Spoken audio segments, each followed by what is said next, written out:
ولو ترى إذ وقفوا على النار فقالوا يا ليتنا نرد ولا نكذب بآيات ربنا ونكون من المؤمنين بل بدا لهم ما كانوا يخفون من قبل ولو ردوا لعادوا لما نهوا عنه وإنهم لكاذبون وقالوا إن هي إلا حياتنا الدنيا وما نحن بمبعوثين ولو ترى إذ وقفوا على ربهم قال أليس هذا بالحق قالوا بلى وربنا قال فذوقوا العذاب بما كنتم تكفرون قد خسر الذين كذبوا بلقاء الله حتى إذا جاءتهم الساعة بغتة قالوا يا حسرتنا على ما فرطنا فيها وهم يحملون أوزارهم على ظهورهم ألا ساء ما يزرون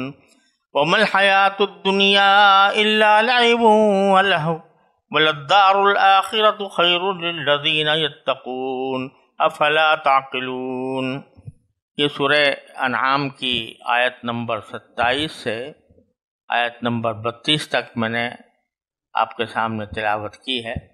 اس سے پہلی آیتوں میں اللہ تبارک و تعالیٰ نے یہ فرمایا تھا کہ جو لوگ حق سے دور جا رہے ہیں اور دوسروں کو بھی دور رکھنے کی کوشش کر رہے ہیں، وہ در حقیقت کسی اور کو نہیں، خود اپنے آپ کو نقصان پہنچا رہے ہیں، اپنے آپ کو ہلاکت میں ڈال رہے ہیں۔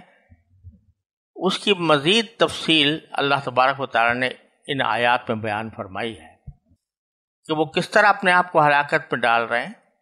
اس کی تفصیل یہ ہے، آیات کا ترجمہ میں کرتا ہوں، اور بڑا ہولناک نظارہ ہوگا اگر تم وہ وقت دیکھو جب ان کو دوزخ پر کھڑا کیا جائے گا اور یہ کہیں گے اے کاش ہمیں واپس دنیا میں بھیج دیا جائے تاکہ اس بار ہم اپنے پروردگار کی نشانیوں کو نہ جھٹلائیں اور ہمارا شمار مومنوں میں ہو جائے۔ حالانکہ ان کی یہ آرزو بھی سچی نہ ہوگی، بلکہ دراصل وہ چیز ان کے سامنے کھل کر آ چکی ہوگی جسے وہ پہلے چھپایا کرتے تھے۔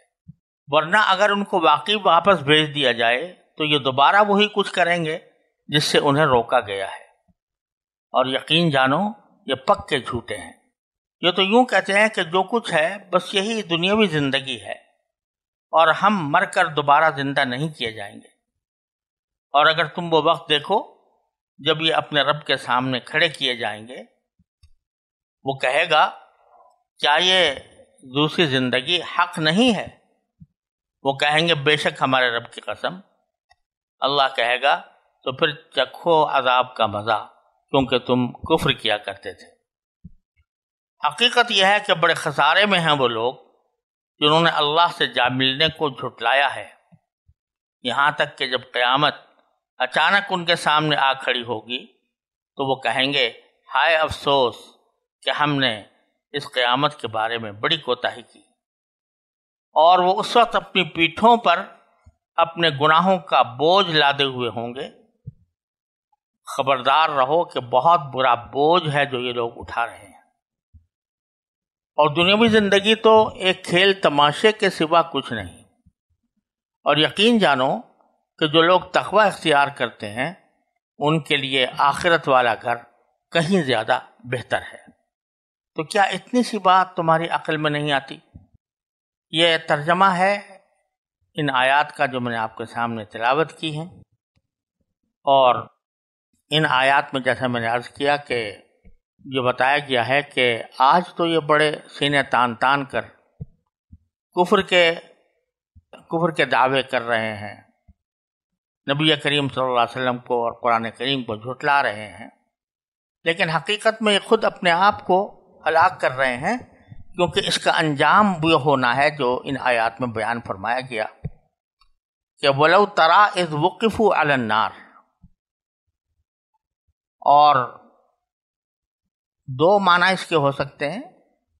یہ معنی بھی ہو سکتے ہیں کہ کاش آپ دیکھیں اس وقت کو جب کہ یہ ان کو جہنم پر کھڑا کیا جائے گا، اور یہ معنی بھی ہو سکتے ہیں کہ اگر آپ وہ منظر دیکھیں جب ان کو نار جہنم پر کھڑا کیا جائے گا تو وہ بڑا ہولناک منظر ہوگا. یعنی اس لو کا جواب محذوف ہے کہ وہ بڑا ہولناک منظر ہوگا جب ان کو جہنم پر کھڑا کیا جائے گا. جب جہنم کو اپنی آنکھوں سے دیکھیں گے اور اس کے عذاب کا مشاہدہ کریں گے، اس کی سختیاں دیکھیں گے، تو ساری ان کی شیخیاں بھری رہ جائیں گی، اور اس وقت میں یہ کہیں گے کہ فقالو لا یا لیتنا نرد، کاش کہ ہمیں دوبارہ دنیا میں بھیج دیا جائے.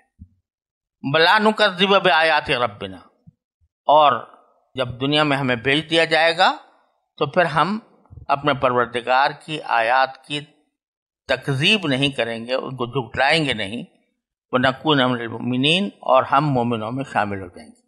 یہ عربی کے لحاظ سے نردو کے بعد ولا نکذب آ رہا ہے. نردو پر بظاہر عطف معلوم ہوتا ہے، تو قاعدے کا تقاضا یہ تھا کہ وہ بھی مرفوع ہوتا لا نکذب اور آگے نکون من المؤمنین. لیکن یہ عربی زبان کی بلاغت کا ایک قاعدہ ہے کہ بعض اوقات کوئی جملہ، کوئی لفظ محذوف کیا جاتا ہے اور اس محذوف پر عطف کیا جاتا ہے. تو یہاں بھی ایک لفظ محذوف ہے، یا لیتنا نرد فنصدق بلا نکذب بآیات، کہ کاش ہمیں دوبارہ لوٹایا جائے دنیا میں تو ہم تصدیق کریں رسول کریم صلی اللہ علیہ وسلم اور اپنے پروردگار کی نشانیوں کو جھٹلائیں نہیں. تو اس کو باب صرف کہتے ہیں، جس کا مطلب یہ ہوتا ہے کہ یہاں اس سے پہلے کوئی لفظ ایسا محذوف ہے جو منصوب ہے. یا لیتنا میں تمنا کا اظہار ہے، کاش کہ ہمیں واپس لوٹا دیا جائے، اور تمنا کا ایک جواب ہوا کرتا ہے کہ ہم تمنا کیوں کر رہے ہیں واپس لوٹانے کی، تو اس کو جواب تمنا کہا جاتا ہے. تو وہاں یہ وہ جواب تمنا محذوف ہے. یا لیتنا نرد ولا ونصدق، لا لیتنا نرد فنصدق، کہ کاش ہمیں دوبارہ لوٹا دیا جائے اور ہم اس وقت میں تصدیق کریں.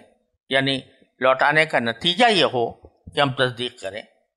اسی پر عطف بلا نکذب کہ ہم پھر جھٹلائیں گے نہیں اور مومنین میں شامل ہو جائیں گے. اب باری تعالیٰ فرماتے ہیں بل بدا لہم ما کانوا یخفون من قبل، یہ جو باتیں کہہ رہے ہیں کہ ہم دوبارہ ہمیں لوٹا دیا جائے تو ہم اس وقت ایمان لائیں گے، اس وقت تصدیق کریں گے. ارے حقیقت تو یہ ہے کہ پہلے بھی یہ لوگ دنیا کے اندر بھی یہ بات جانتے تھے کہ رسول کریم صلی اللہ علیہ وسلم معاذ اللہ جھوٹ نہیں بول رہے ہیں، اور ان کے دلوں میں یقین تھا کہ رسول کریم صلی اللہ علیہ وسلم جو کچھ فرما رہے ہیں وہ درست ہے. اسی لیے قرآن کریم میں فرمایا وَجَحَدُوا بِهَا وَاسْتَيْقَنَتْهَا أَنفُسُهُمْ، کہ انہوں نے قرآن کریم کی آیات کا انکار کیا حالانکہ ان کے دل مان رہے تھے. تو وہاں پر تو انہوں نے اپنے ایمان کو چھپایا ہوا تھا، یعنی اپنے تصدیق کو چھپایا ہوا تھا. جان رہے تھے، مان نہیں رہے تھے. لیکن یہاں پہنچنے کے بعد جو چیزیں انہوں نے چھپائی ہوئی تھیں وہ ان کے اوپر ظاہر ہو جائیں گی. پہلے وہ دل میں سمجھتے تھے کہ یہ ہونے والا ہے، اور لیکن زبان سے نہیں کہتے تھے، ایمان نہیں لاتے تھے. لیکن اب وہ چیزیں صاف ظاہر ہو جائیں گی. بل بدا لہم ما کانوا یخفون من قبل، بلکہ جو چیز یہ چھپاتے تھے وہ ظاہر ہو جائے گی. دوسرے اس کے معنی یہ بھی ہو سکتے ہیں، اور بعض مفسرین نے اس کی یہ تفسیر کی ہے کہ یہ ابھی پیچھے گزرا ہے کہ جب شروع میں ہی اللہ تبارک و تعالیٰ کی بارگاہ میں پیش ہوں گے تو صاف جھوٹ بول جائیں گے اور یہ کہیں گے واللہ ربنا ما کننا مشرکین، ہم اپنے پروردگار کی قسم کھا کر کہتے ہیں کہ ہم تو مشرک نہیں تھے. تو یہ اب چھپانا چاہتے تھے اپنے شرک کو.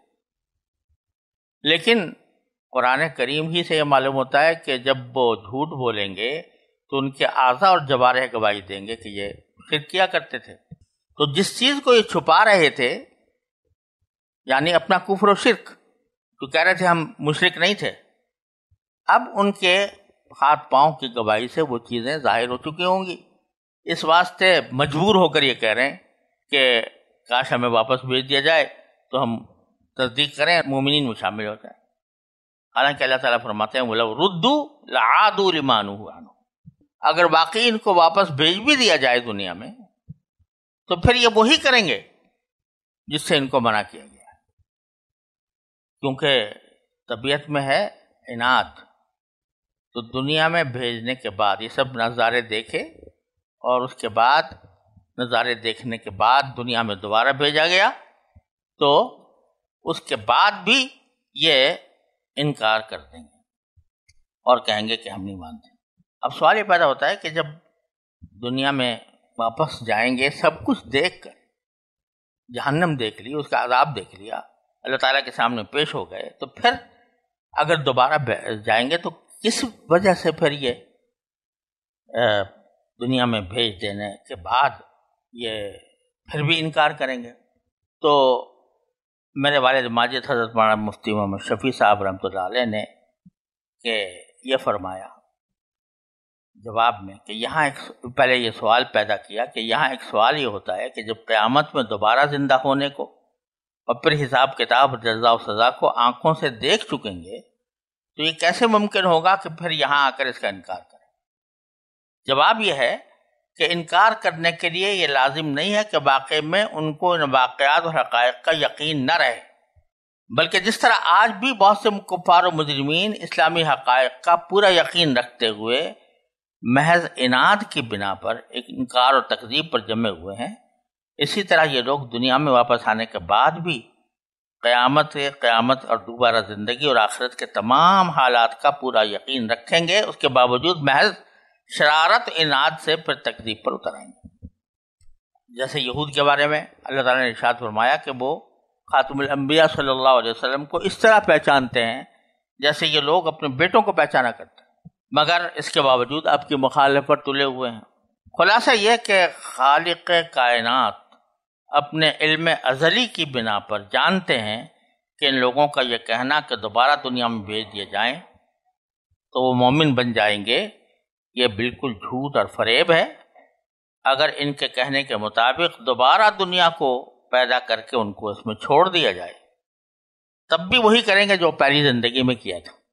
اور ایک روایت ہے جو معجم طبرانی میں آئی ہے، اس میں نبی کریم صلی اللہ علیہ وسلم سے یہ بات منقول ہے کہ حساب کتاب کے وقت اللہ تعالیٰ حضرت آدم علیہ السلام کو میزان عدل کے پاس کھڑا کر کے فرمائیں گے کہ اپنی اولاد کے اعمال کا خود معائنہ کریں، اور جس شخص کے اعمال صالحہ اس کے گناہوں سے ایک ذرہ بھی بڑھ جائیں تو اس کو آپ جنت میں پہنچا سکتے ہیں. اور حق تعالیٰ کا ارشاد ہوگا کہ میں جہنم کے عذاب میں صرف اسی شخص کو داخل کروں گا جس کے بارے میں جانتا ہوں کہ اب وہ اگر دوبارہ دنیا میں بھیج دیا جائے تو پھر بھی وہی حرکتیں کرے گا جو پہلے کر کے گیا ہے. تو یہ اس سے یہ بات معلوم ہوتی ہے کہ اللہ تعالیٰ اپنے علم ازلی سے جس کے بارے میں سمجھیں گے اس کے بارے میں یہ فرما رہے ہیں کہ لو ردوا لعادوا لما نہوا عنہ وانہم لکاذبون. اور یہ جھوٹے ہیں، یعنی جو کہہ رہے ہیں کہ دوبارہ ہم جا کر ایمان لے آئیں گے، یہ در حقیقت جھوٹ بول رہے ہیں. ان کا کوئی ارادہ نہیں ہے، وہاں جا کے کوئی ارادہ نہیں ہوگا، اور یہ پھر اسی عناد کی کارروائیوں میں مصروف رہیں گے. وقالوا ان هي الا حیاتنا الدنیا وما نحن بمبعوثین. اب یہ اس کے یا تو ایک مستقل جملہ ہے یہ کہ ابھی تو ذکر تھا ان کافروں کے رسالت کے انکار کا، اب آگے آخرت کے انکار کا بھی ذکر ہے اور اس کا انجام کیا ہوگا وہ بھی بتایا گیا ہے. اور ایک تفسیر کی یہ بھی ہے کہ یہ وقالو یہ اسی ردوا لعادوا لما نہوا عنہ پر عطف ہے، یعنی وہاں جب دوبارہ ان کو دنیا میں بھیجا جائے گا تو پھر یہی کہیں گے. کیا کہیں گے کہ ان ہی الا حیاتنا الدنیا، اور کچھ نہیں ہے، یہ ہماری دنیاوی زندگی ہے. وما نحن بمبعوثین، اور ہمیں دوبارہ اٹھایا نہیں جائے گا. اس کا انجام کیا ہوگا؟ جو لوگ یہ کہہ رہے ہیں کہ یہ سب دنیاوی زندگی ہے اور اس کے بعد کوئی اور زندگی آنے والی نہیں ہے، تو اس کا بھی انجام یہ ہوگا کہ لو تری اذ وقفوا علی ربہم، اگر آپ کاش دیکھیں، یا یہ کہ وہ منظر بڑا عجیب ہوگا جب کہ آپ ان کو دیکھیں گے کہ ان کو کھڑا کیا جائے گا اپنے پروردگار کے سامنے۔ پروردگار کے سامنے کیسے کھڑا کیا جائے گا؟ باری تعالیٰ تو نہ جسم ہے، نہ وہ کسی جہت میں محصور ہیں، لیکن باری تعالیٰ کے سامنے کھڑا ہونے کی جو کیفیت ہے وہ ہمارے عقل و ادراک سے ماورا ہے، لہذا اس بحث میں پڑھنے کی ضرورت نہیں ہے۔ یہ بات واضح ہے کہ لوگوں کو پروردگار کے سامنے پیش کیا جائے گا۔ اس وقت باری تعالیٰ فرمائیں گے الیس ھذا بالحق، کیا یہ آخرت کی زندگی، کیا یہ حق نہیں ہے؟ قالوا بلی وربنا، اس وقت وہ کہیں گے کہ ہاں کیوں نہیں، ہمارے پروردگار کی قسم، یہ تو ثابت ہو گیا، موجود ہے سامنے۔ قال فذوقوا العذاب بما کنتم تکفرون، تو باری تعالیٰ فرمائیں گے کہ اچھا پھر چکھو عذاب کا مزہ کفر کرنے کے بدلے میں۔ نتیجہ یہ ہے کہ قد خسر الذین کذبوا بلقاء اللہ، جن لوگوں نے اللہ تعالیٰ کے ساتھ جا ملنے کی کو جھٹلایا ہے وہ بڑے خسارے میں ہیں۔ حتی اذا جاءتهم الساعۃ بغتۃ، آج تو بڑے مگن ہیں دنیاوی زندگی کے اندر، اور بڑے اکڑ کر کہہ رہے ہیں کہ اس دنیا کے علاوہ کوئی اور زندگی نہیں ہے، یہاں تک کہ جب قیامت اچانک آ جائے گی، بغتتاً یعنی پہلے سے کوئی اندیشہ کے بغیر آ جائے گی۔ قالو، تو اس وقت کہیں گے یا حسرتنا علی ما فرطنا فیہا، ہائے افسوس کہ ہم نے اس قیامت کے بارے میں بڑی کوتاہی سے کام لیا، کہ اس کو حق نہ سمجھا، اور اس کا نتیجہ یہ ہوگا کہ وَهُمْ يَحْمِلُونَ أَوْزَارَهُمْ عَلَى ظُهُورِهِمْ، اپنے گناہوں کا بوجھ وہ اپنی پشت پر اٹھائے ہوئے ہوں گے۔ أَلَا سَاءَ مَا يَزِرُونَ، یاد رکھو کہ جو بوجھ وہ اٹھائیں گے وہ بہت برا بوجھ ہے، کیونکہ اس بوجھ کا انجام دوزخ ہے، جہنم کا عذاب ہے جو انتہائی سخت ہے، اس لیے ان کے حق میں بہت برا۔ پھر ایک جملہ اللہ جل جلالہ نے ایسا فرما دیا کہ جو کافروں کے لیے بھی ہے اور ہم مسلمانوں کے لیے بھی، کہ وَمَا الْحَيَاةُ الدُّنْيَا إِلَّا لَعِبٌ وَلَهْوٌ، اور یہ دنیاوی زندگی کوئی تو ایک کھیل تماشے کے سوا کچھ نہیں۔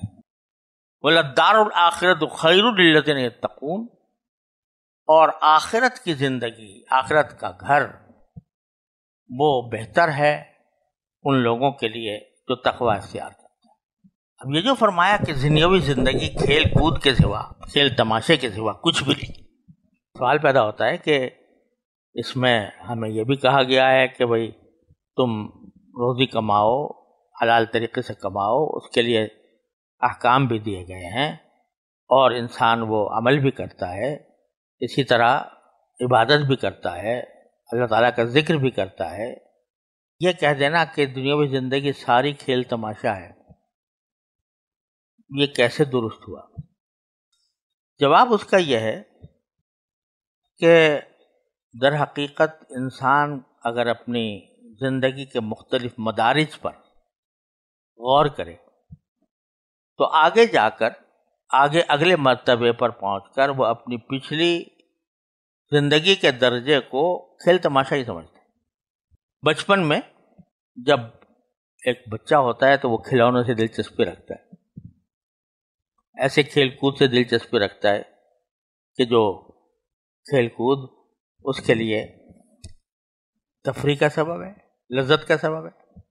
لیکن جب بڑا ہو جاتا ہے تو جب اس کا تصور کرتا ہے کہ میں نے کیا کیا تھا، کس چیز کو میں نے اپنی زندگی کا مقصد قرار دیا ہوا تھا، کھیل کود میں کیسا مجھے مزہ آ رہا تھا، تو اس کو کیا سمجھتا ہے؟ اس کو بہت ہی حقیر چیز سمجھتا ہے کہ تو ایسے ہی فضول وقت ضائع کیا میں نے اس میں۔ ابھی کچھ دنوں پہلے میرا نواسا تھا، وہ کھیل رہا تھا، پتہ نہیں کچھ عجیب سا کھیل کھیل رہا تھا جو میں نے پوری طرح سمجھ میں نہیں آیا، تو میں نے پوچھا بھائی کیا کھیل رہے ہو؟ کہا کہ فلاں کھیل کھیل۔ تو میں نے کہا تمہیں ایسا مزہ آتا ہے کھیل میں؟ تو اس نے جواب دیا کہ جب آپ چھوٹے تھے تو آپ کو بھی کھیلنے میں مزہ آتا تھا کہ نہیں آتا تھا؟ تو مجھے اس نے لاجواب کر دیا کہ یہ جب میں تھا چھوٹا بچہ تھا تو مجھے بھی اس کے اندر ایسا ہی لطف آتا تھا جیسے اس کو آ رہا ہے، لیکن آج میں اس لطف کو بے حقیقت سمجھتا ہوں۔ جب آدمی جوانی میں پہنچتا ہے تو جوانی کے اندر اس کو جو لطف ہے وہ ہے کہ ذرا خوبصورت نظر آئے، زیب و زینت ہو، لوگ اس کو دیکھ کر اس کی قوت، اس کی طاقت، اس کا ان چیزوں کی طرف وہ مائل ہوتا ہے، تو مال دولت کمانا، یہ کرنا وہ کرنا۔ لیکن جب بڑھاپے میں پہنچتا ہے تو وہ جوانی کی بہت ساری باتیں اس کو بے حقیقت نظر آتی ہیں۔ آج ہم جن چیزوں کو جائیدادیں اور جائیدادوں پر جھگڑے کر رہے ہیں، جن کے اوپر مقدمے قائم کیے ہوئے ہیں، اب جب ہم آخرت میں پہنچیں گے تو یہ اسی طرح جائیدادیں اور مکانات اور یہ سب جو ہے کھیل تماشا ہی لگے گا۔ جیسے کہ بچہ جو ہے اگر کوئی کھیل کھیل رہا ہو اور اس کے اندر اس کو مثلا بچہ جو ہے وہ پتھروں سے کھیل رہا ہے اور ایک بچے نے پتھر زیادہ جیت لیے دوسرے کے مقابلے میں، تو وہ جیتنے والا بڑی خوشی مناتا ہے اور ہارنے والا بہت افسوس کرتا ہے۔ لیکن آج ہم سوچتے ہیں کہ یہ کس بات کو، ہار جیت کو کس کو اپنی زندگی کا مقصد بنایا ہوا تھا۔ وہاں جا کر بھی ہم جائیدادوں کے اوپر جو لڑ رہے ہیں، جائیدادوں کے اوپر جو جھگڑ رہے ہیں، اس کے اوپر جو ایک دوسرے کے ساتھ تنافس کر رہے ہیں، تو اس سب کو وہاں جا کر پتہ چلے گا کہ لعب و لہو، یہ سب کھیل تماشا ہی تھا۔ البتہ ایک چیز ہے جو لعب و لہو سے مستثنا ہے، وہ اللہ کا ذکر، جیسا کہ حدیث میں فرمایا گیا کہ ہر چیز جو ہے وہ آخرت میں جا کر وہ خسرت کا سبب ہوگی سوائے اللہ کے ذکر کے۔ اس اللہ کے ذکر میں، اس لیے کہ وہ اللہ کا ذکر آخرت کا سامان ہے، اس آخرت کا سامان ہے جو ابدی زندگی ہے، لہذا وہ ذکر چاہے وہ تسبیحات کی شکل میں ہو، چاہے نماز کی شکل میں ہو، چاہے کسی عبادت کی شکل میں ہو، چاہے اچھے اخلاق کی شکل میں ہو، چاہے حلال معاملات کی شکل میں ہو، جو اللہ تعالیٰ کے رضا کے لیے کیے جا رہے ہوں، تو وہ سارے کے سارے ذکر میں۔ بزرگوں نے فرمایا کل مطیع اللہ فہو ذاکر، جو اللہ کی اطاعت کر رہا ہو کسی بھی طرح، وہ ذاکر میں شمار ہے، ذکر کرنے والے میں شمار ہے۔ وہ بے شک وہاں جا کر اس پر کوئی حسرت نہیں ہوگی، نہ اس کے اوپر کوئی وہی سمجھے گا کہ یہ کھیل تماشا تھا۔ تو حیات دنیا سے مراد یہ ہے کہ وہ دنیاوی زندگی جو اللہ کے ذکر سے خالی ہو۔ اللہ کے ذکر میں تمام احکام شریعت آ جاتے ہیں، احکام شریعت پر عمل کرنے والا ذاکر ہے، چاہے زبان سے ذکر نہ کر رہا ہو، تو وہ بے شک ایسی چیز ہوگی کہ جو اللہ تعالیٰ جو آخرت میں جا کر کسی حسرت کا سبب نہیں بنے گی۔ لیکن یہ جو مال جائیداد ہے، یہ سارا کا سارا جا کر وہاں پتہ چلے گا کہ لعب و لہو، یہ در حقیقت کھیل تماشا تھا اور اس کی حقیقت کچھ بھی نہیں تھی۔ وَلَلدَّارُ الْآخِرَةُ خَيْرٌ لِّلَّذِينَ يَتَّقُونَ، اور آخرت والا گھر یہ کہیں بہتر ہے ان لوگوں کے لیے جو تقوی اختیار کریں۔ افلا تعقلون، تو کیا اتنی سی بات تمہاری عقل میں نہیں آتی؟ یہ اللہ تبارک و تعالیٰ نے ہم لوگوں کو خبردار کیا کہ ایک حقیقت تمہارے سامنے بیان کی جا رہی ہے اس دنیا کی زندگی کی، تو اس کو اس کے درجے میں سمجھو، دنیا کی زندگی کو جو اس کی حقیقت ہے۔ اللہ تعالیٰ ہم سب کو اس کی توفیق عطا فرمائے۔ وآخر دعوانا الحمدللہ رب العالمین۔